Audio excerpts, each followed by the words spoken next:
Halo teman-teman, salam selamat dan semoga Tuhan selalu memberikan kemudahan serta memberkahi hidup kita semua. Terima kasih sudah mampir di channel Kalam Kahuripan bersama saya Kang Anggodo. Di episode kali ini kita kupas rahasia agar rezeki terus bertambah. Sesuai judul, amalan untuk menambah rezeki. Yang namanya amalan itu artinya suatu tindakan atau perbuatan yang harus dikerjakan. Jadi jika kita mencari amalan, maka wajib untuk kita kerjakan. Jangan hanya terus-menerus membaca, namun tidak pernah mencoba mengamalkan amalan yang sudah dipelajari. Berikut adalah beberapa amalan yang dapat dilakukan agar rezeki terus bertambah. Yang pertama, berdoa. Mengapa kita harus berdoa? Karena jika kita tidak berdoa justru sering akan menemukan kesulitan, apalagi kita jarang mengingat Tuhan, pastinya kesulitan yang Anda rasakan bakal kompleks. Bahkan jarang sekali mendapatkan keberuntungan dalam hidup. Untuk itu terus selalu berdoa kepada Tuhan dan sesuai keyakinan Anda.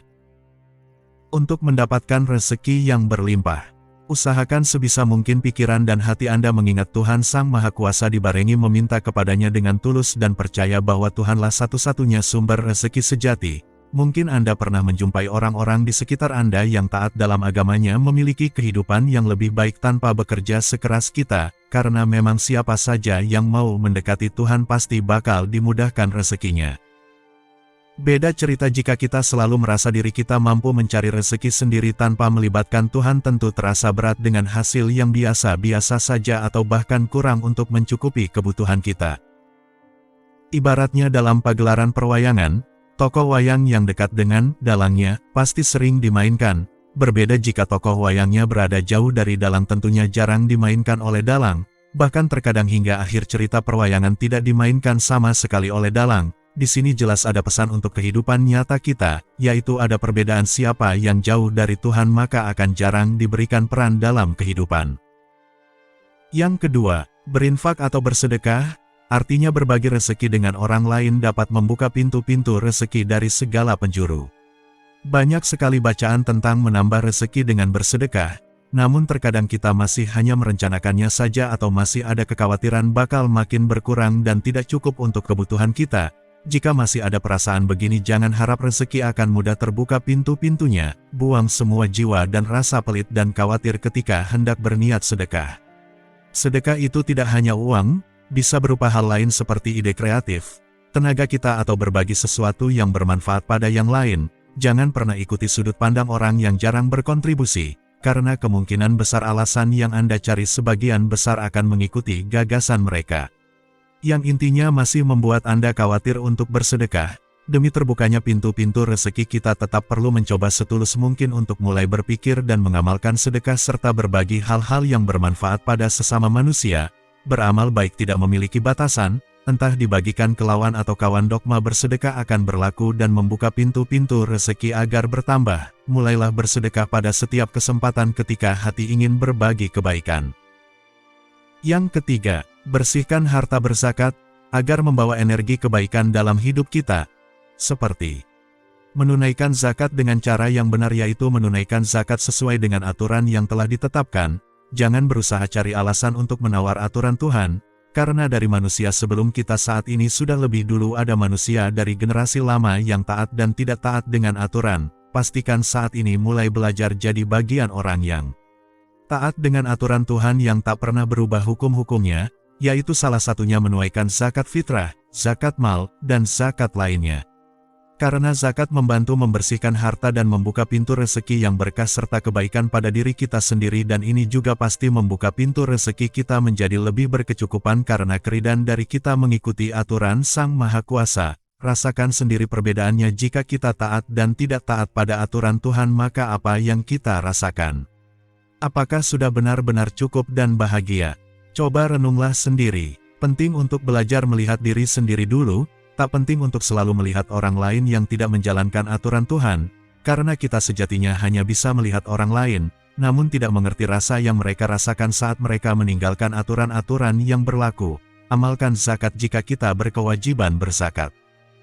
Yang keempat, untuk membuka pintu rezeki, wajib bagi kita menjauhkan diri hal-hal yang diharamkan Tuhan, seperti menjauhi perilaku dan aktivitas yang dilarang dalam agama dan keyakinan kita.